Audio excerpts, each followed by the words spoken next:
Well, good evening. We're so glad that you're here tonight, and we trust that this service this evening will be a blessing to you. And we welcome you, and we welcome some visitors with us tonight. Thank you for coming. And I think both graduates have special visitors, and so we're glad for that. And we hope you feel at home and comfortable. There's restrooms here. There's a water fountain here. The air conditioning's on. We're doing all we can to make it feel good. And we thank you very much for being here. We're going to begin by singing a hymn out of our hymnal. It's one of, I was going to say it's one of our favorites, church's favorites, but I'll just say this is one of my favorites. Hymn number 96. It's called Great God of Wonders. And you know, I don't know, when I thought about these young people graduating from college, I observed the fact that God is a God of wonder, at least for Daniel anyway. We're pretty amazed and thankful, all wrapped up in one. What a wonderful God we serve. And he likes this song too. And so we're going to stand together and sing hymn number 96, Great God of Wonders.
Be seated.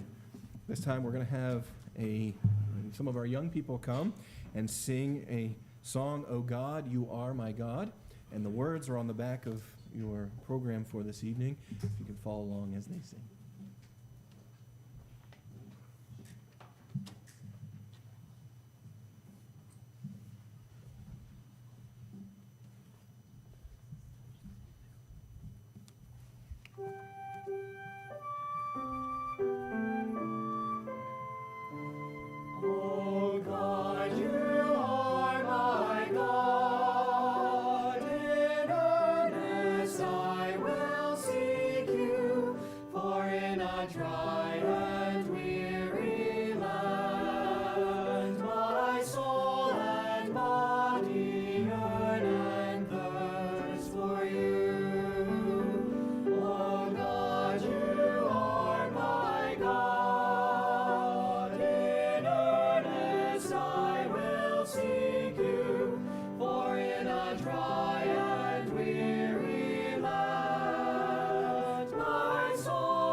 Held high and praises giving, my spirit satisfied will be, my mouth will praise you, Lord. Oh God, you are my God. In earnest I will seek you, for in a dry and weary land, my soul and body yearn and thirst for you.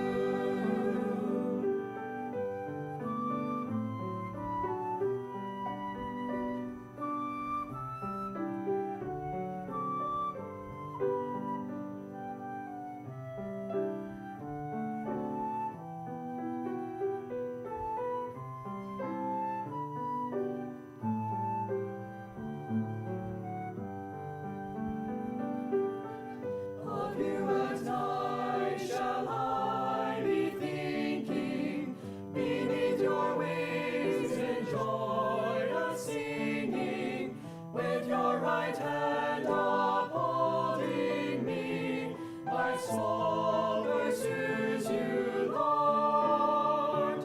Oh God, you are my God. In earnest I will seek you, for in a dry and weary land, my soul and body yearn and thirst for you.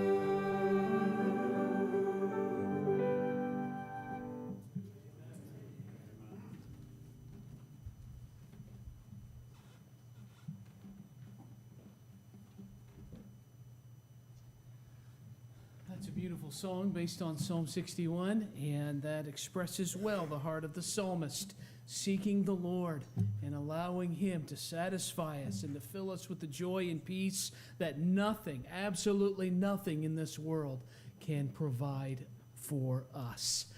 We're so thankful for Faith and Daniel, their ability to serve the Lord in music.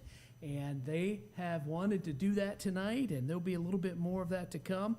And we're glad to have them participate in that way. But also, if you noticed, Faith began the service by playing the prelude. And she has been a piano student for at least 25 years. maybe a fewer than that, but she does well, and she loves music. And that's a wonderful thing. Music that honors the Lord and lifts Him up. And so we appreciate her doing that as well. We're glad to have all of visitors here tonight as well. And we hope that what you see and enjoy here this evening will be a blessing to you. We have asked our two graduates, Faith and Daniel, to bring a testimony. And we did not tell them what to say. They probably would have preferred that. But whatever they want to say to us tonight is what we're going to enjoy hearing, because we're proud of them. And a lot of these ones, well, pretty much all of them that just stood up here singing, came through our church and have graduated, and now Faith and Daniel are joining those ranks as well of graduates in and out of our church, and we're very proud of them all. And we want to know what God has done in their lives and what He's going to do, and we're going to find out a little bit about that right now. So I thought, who should go first? I really don't know, but Faith's name is first in the bulletin, so it only makes sense. Is that okay? All right. Okay.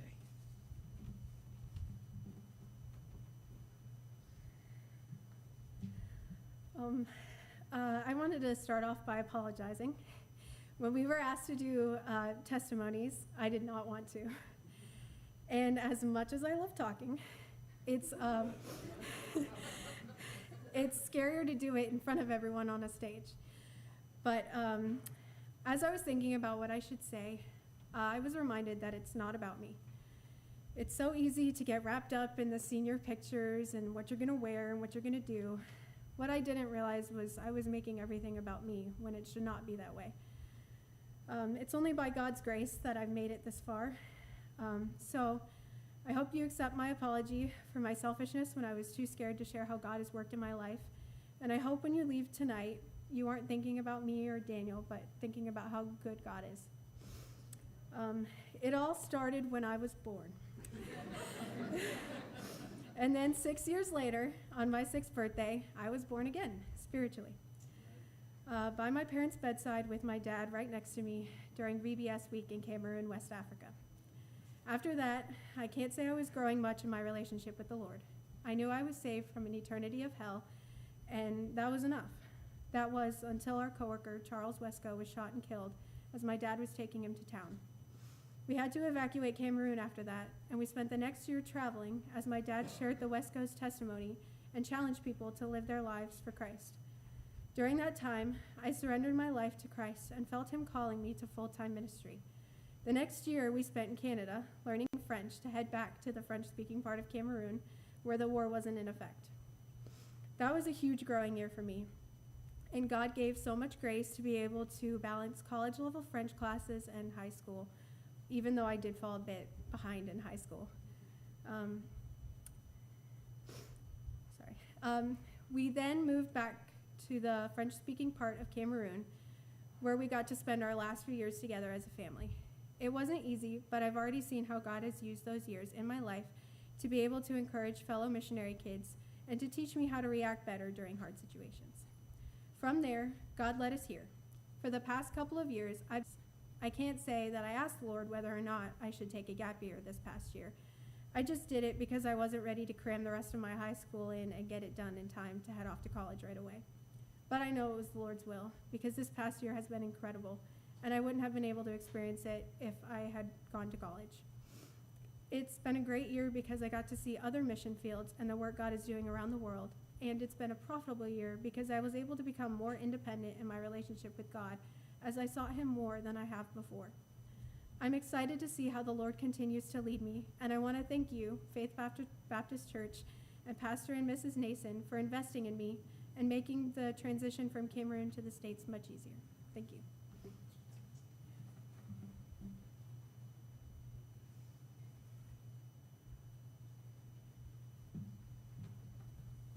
Well, for me, I'm kind of like Faith. It started at birth for me as well when I was born. But some of you may know my salvation story. I'm kind of like Faith in that aspect as well. But it was 5 years later. I accepted the Lord Jesus when I was 5.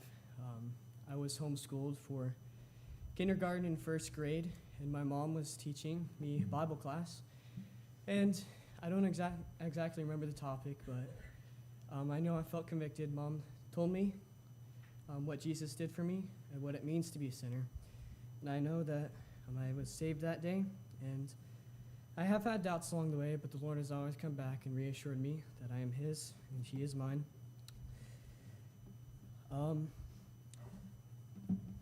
I went to a private school for 8 years, from 2nd to 10th grade, and recently that school shut down, so I had to switch to homeschooling. And that was kind of hard, because I'm really good at procrastinating. But I came across a verse the other day, and it reminded me of how good I have it. It's Psalm 61, verse 5. For thou, O God, hast heard my vows. Thou hast given me the heritage of those that fear thy name. You guys have heard Mom and Dad's testimonies of their parents before. How Grampy was saved in New Hampshire at 17 by a Georgian preacher, evangelist. Mom's parents were saved because of a preacher that was just roaming through the neighborhoods.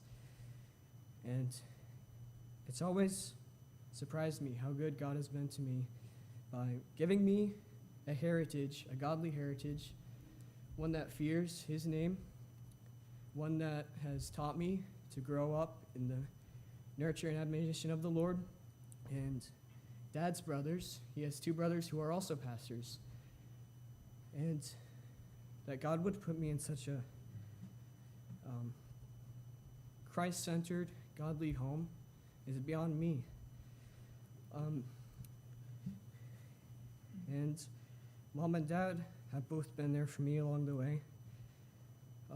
In private school, whether it's Dad helping me with a book report or a patriotic poster, which are not fun, or another art project, and even in the transfer from private school to homeschool, they were there right beside me, there to help me keep going and stick to my studies, even though I might not have done that the whole time.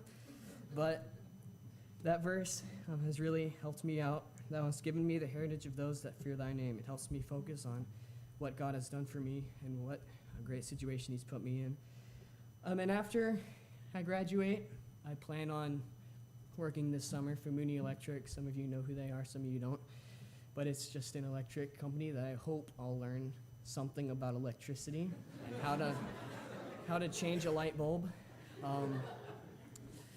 And after that, I plan on going to Maranatha in the fall. And I know I've told many of you a lot of different things, and it always seems to change. So right now, the plan is to do nursing. I know like a week ago it was pre-med, but now I want to do nursing, follow in Sarah's footsteps. And I believe the Lord will guide me all the way and help me accomplish His will in my life. Thank you.